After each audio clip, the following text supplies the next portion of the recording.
It's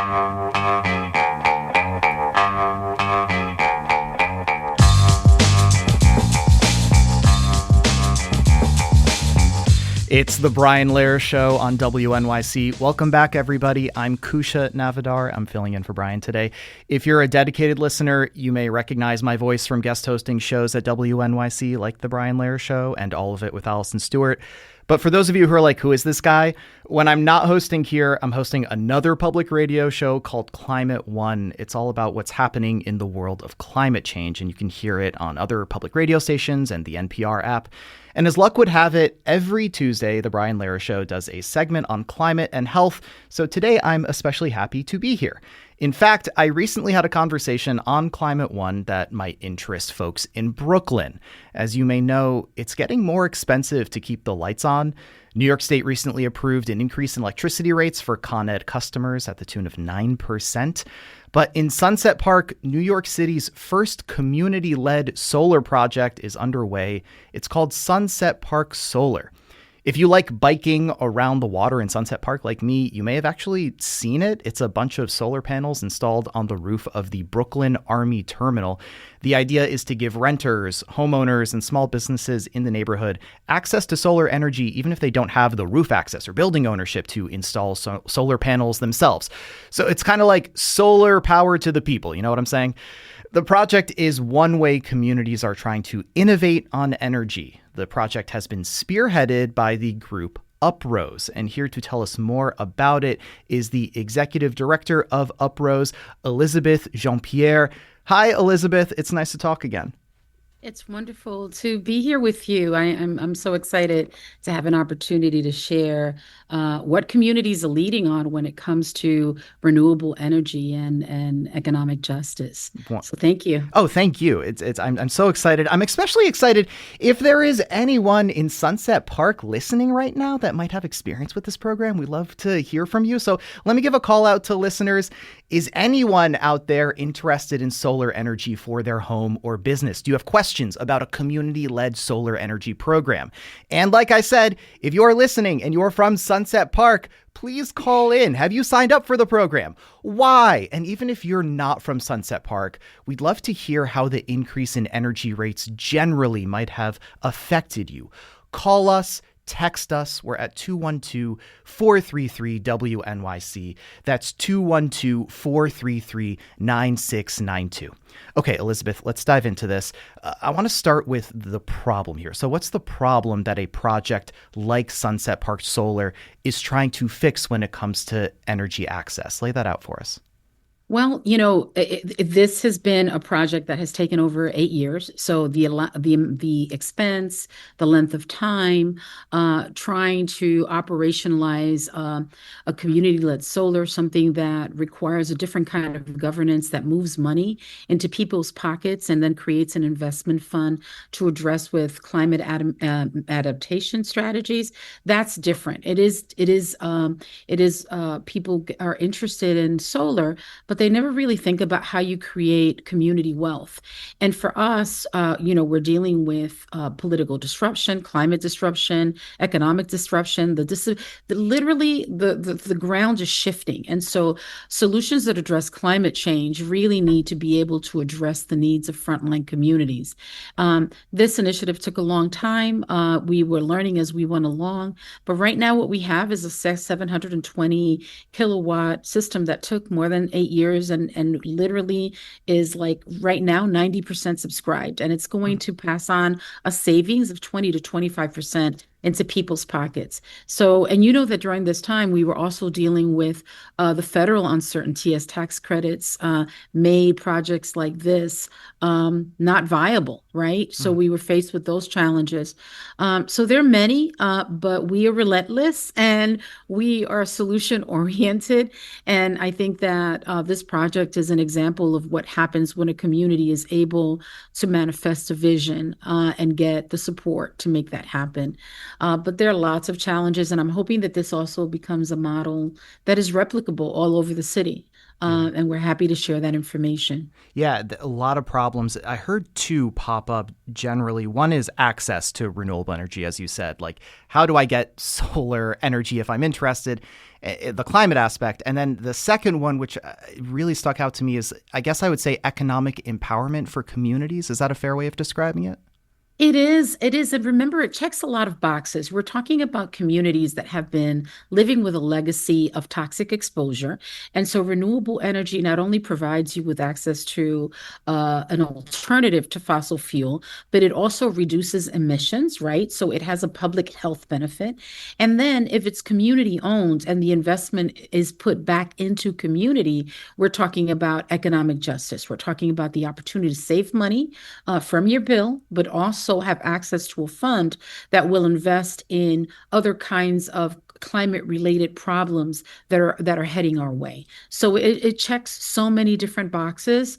And I don't know, I think that folks think about solar without thinking about the creation of wealth, of community wealth at a time when things are really, really challenging. Mm.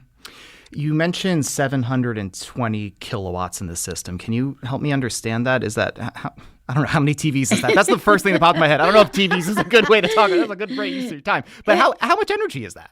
725 kilowatts. That is going to serve 200 families and small businesses. So I can't tell you how many TVs, Fair. but I can tell you how many families. And so it's substantial. It's a small array compared to what is possible. We have been looking and mapping rooftops all over Sunset Park, including the rooftop on the MTA building, the Jackie Gleason Bus Depot. If we were able to get access to that rooftop, that would serve 1,000 families, Mm. right? So this one was created to give us so that we could learn how do we do this and how do we make this a thing for our rooftops, particularly those that are underutilized space that is just there. It's just sort of real estate that's sitting there and can serve the purpose of benefiting, working class families in Sunset Park. So yeah, 200 families and small businesses. And but I don't know. I mean, I've got a lot of gadgets. I can't tell you how many it would Yeah. support. If we have any electric engineers out there that want to call in and give us the math, we'll be open to that. Text us. Let's talk about Sunset Park for a second. What made Sunset Park the right community to launch this initiative? Well, first, UPROSE has started working on environmental justice in 1996. This year, UPROSE turned 60 years old. It's the oldest Latino community-based organization in Brooklyn. And so we started working on environmental justice because that's what the community wanted us to do. And then around 2003, we pivoted towards climate justice, which is sort of like a look forward. How do you take the industrial waterfront and the resources and have them be sort of the vehicle to a green economy? And that happened literally in response to the community's demand right after Superstorm Sandy.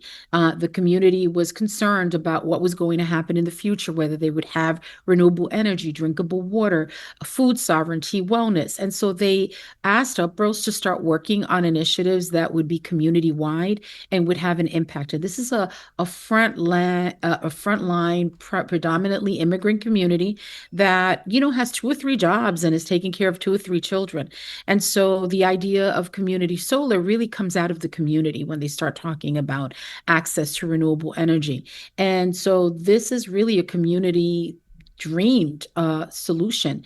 And so UPROSE is here to staff the community. And so we started working and bringing in partners like Working Power to start figuring out how do we make this happen. And then we reached out to the New York City Economic Development Corporation because they've got those rooftops, right? We've got the largest significant maritime industrial area in New York City.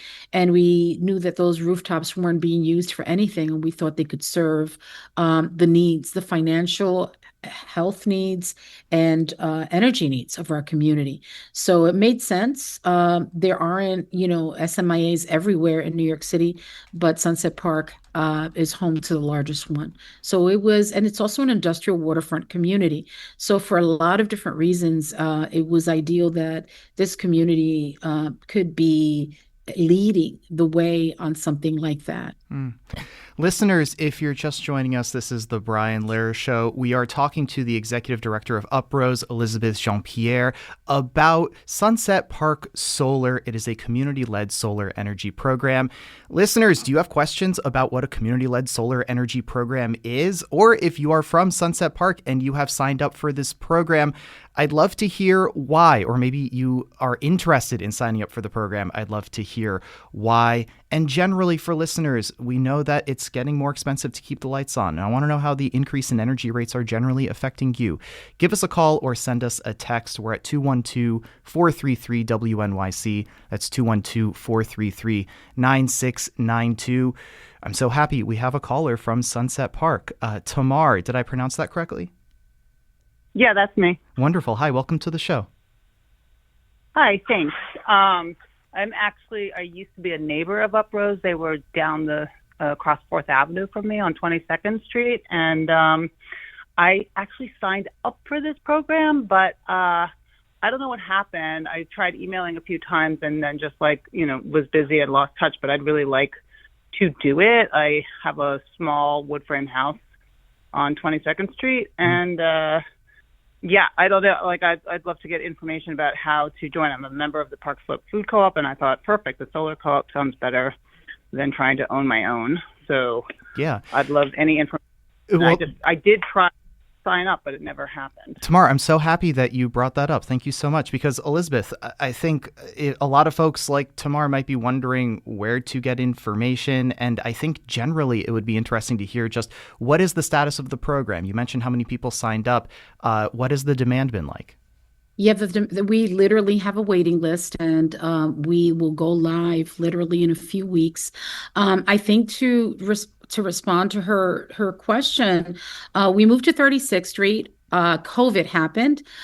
We were slowed down substantially, not just because of COVID, but because of challenges we had navigating a way through a democracy like, the New York City Economic Development Corporation. But I would suggest that you contact us at info@uprose.org and send your request to the attention of Ahmad.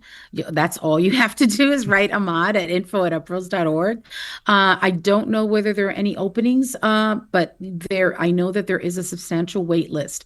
And I know that right now, as we're speaking, it's at 90% capacity. So there may be a possibility, but they may just be onboarding folks that are on the wait list. So please get in touch.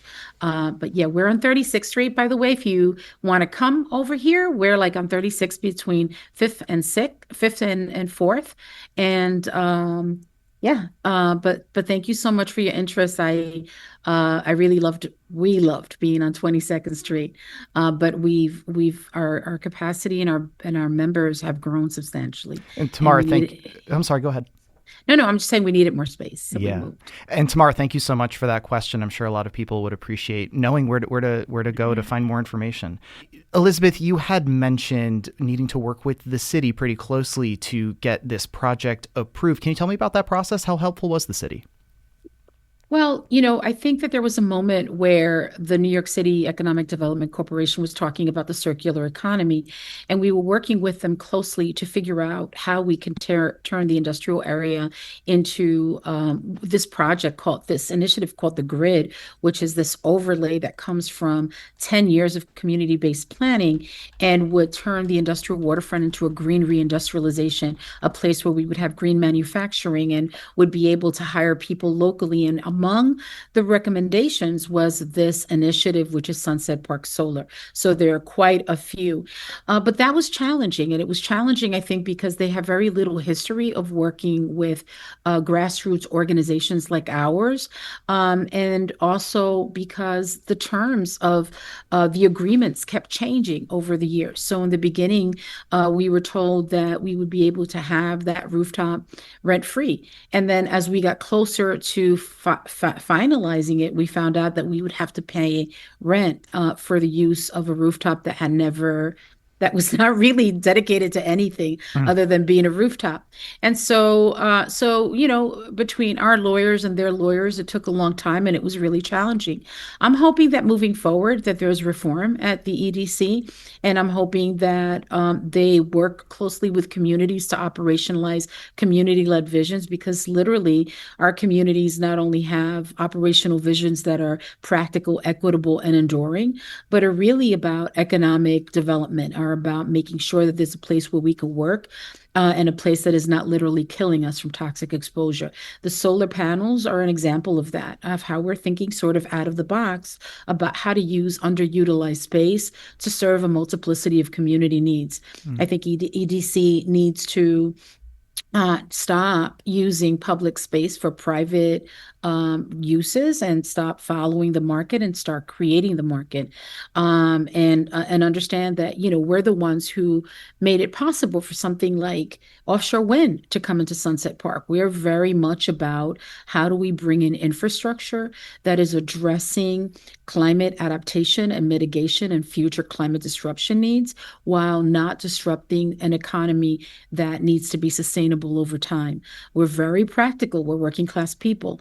So I'm really hoping that instead of managing community expectations, that they work with us as partners, so that we can do more of this. I think that EDC and UPROSE, for example, has a different definition of what innovation is.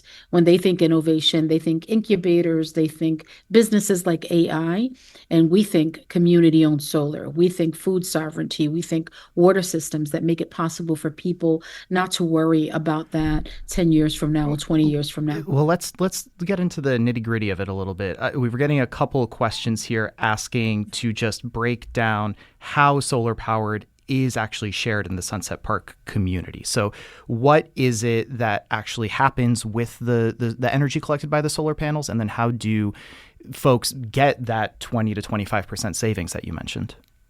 Yeah, it literally is connected to the grid, right? And then that energy is dispersed. So literally the energy power goes into the grid. And that is the way that it is set up right now, technically. And then what we're doing is really sort of trying to make sure that people have access to renewable energy as a step away. We call it a just transition, a step away from the extractive economy towards the regenerative economy. And then people in their bill will be able to see a 20% reduction in their bill. And then I believe that months from now, like probably by next year, there's an additional 5% that kicks in. So it may be up to 25% in a reduction in their bill. And they will see that when they receive their bill. And when you get your bill, it has all of this information. It's pretty confusing and overwhelming, right? It's so overwhelming. You're like, what is it can this? be. What is this that I'm paying for? Sure. But they should see like an immediate drop in 20% is, you could see that and you could feel that, and you will feel that in your pocket every month, and it adds up. So yeah, I think that they will see that in their bill. And tell me a little bit about how replicable this is in other communities. I mean, what's the bottleneck? What's stopping us from using this for a lot of different communities? What we often say at UPROSE is that what we're looking at isn't just aspirational, but it is operational. I think that we need support from the city and from the agencies to help do this. I mean, think about some of the facilities that are owned by the city. Some of them, or the one that's owned by the state, like the MTA, have a long history of toxic exposure, right? And the story would be, we've taken this building who did harm, and we're turning it into a vehicle for a just transition. We're going to prepare the rooftop, and we're going to work with communities so that we can operationalize this. This can happen in the South Bronx. This can happen in Manhattan. This can happen all over their city. So I think the bottleneck, as you call it, is political will and distrust of community-led solutions, almost as though corporations and governance has all the answers and communities are supposed to be like the passive recipients of their good intentions. I think when we're dealing in this moment of political disruption and extreme weather events, communities become partners in decision makings, and communities have really viable operational recommendations about how we move away from an economy that has been hurting us on all levels and has been contributing to climate change and will make it possible for us to be able to thrive. So it really is sort of what is the culture of practice and what are the values of the administration coming in and the folks that we're working in so that we can make this stuff happen. It's not enough to have solar on rooftops if the owners are not the people who live in those neighborhoods. We need to be able to create community ownership over this, and we need to be able to center building community wealth. I'm excited and confident about the new administration coming in and hoping that they will embrace these ideas and support us in making more of it and creating more opportunities, because you can't address the issue of affordability without addressing the issue of climate change. And so this is an example of how we do that. We are addressing affordability while at the same time we're addressing the threat of extreme weather events. And let me step in here for a second, because Sure. I want to be sure that we get to just one more caller, also from Sunset Park. I appreciate all the texts and calls coming in from Sunset Park. Y'all are showing up. Let's go to Brian, who wants to talk a little bit more about the people signing up. Hi, Brian. Welcome to the show.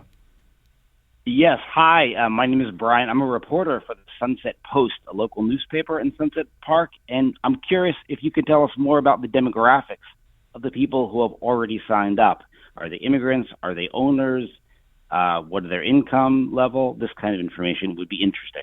Brian, thank you so much. Elizabeth, any sense of that? It is a mix of people. We wanted to make sure that the majority of the people who signed up were working class people. Unfortunately, when you create an initiative like this, the people who are most educated, who are the most privileged, are the quickest to sign up. So we had a lot of organizers. We had people like in Bravo stores and bodegas and laundromats signing people up. And so I can't give you the specifics about the demographics. I can, honestly, if you want to contact Ahmad Perez here at UPROSE, he can do that. He can do that number crunching for you. Do you have that email handy or a link that people could go to, maybe? Yeah. Well, Sunset Park Solar has, its own website, but you can contact us directly at info.org, and that is an active email. We look at it every single day, and just send it in to Ahmad's attention. So what's the what was the info at UPROSE.org. Wonderful. Yeah. Thank you so much. Yeah, because for us, the whole purpose of creating this initiative was to be able to serve the working class. And Sunset Park is a predominantly working class community. And so it was important that the people who were prioritized and who benefited from this were folks, historically marginalized communities and working class people in Sunset Park.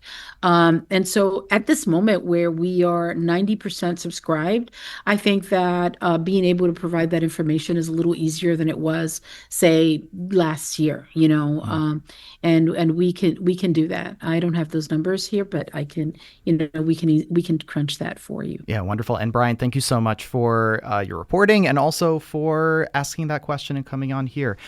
We'll have to leave it there. There are so many texts, so many calls that we just don't have time for. So I just want to say, listeners, thank you so much for being a part of this conversation. And Elizabeth Yeampierre, Executive Director of UPROSE, thank you so much for this work and coming onto the show to talk to us about it.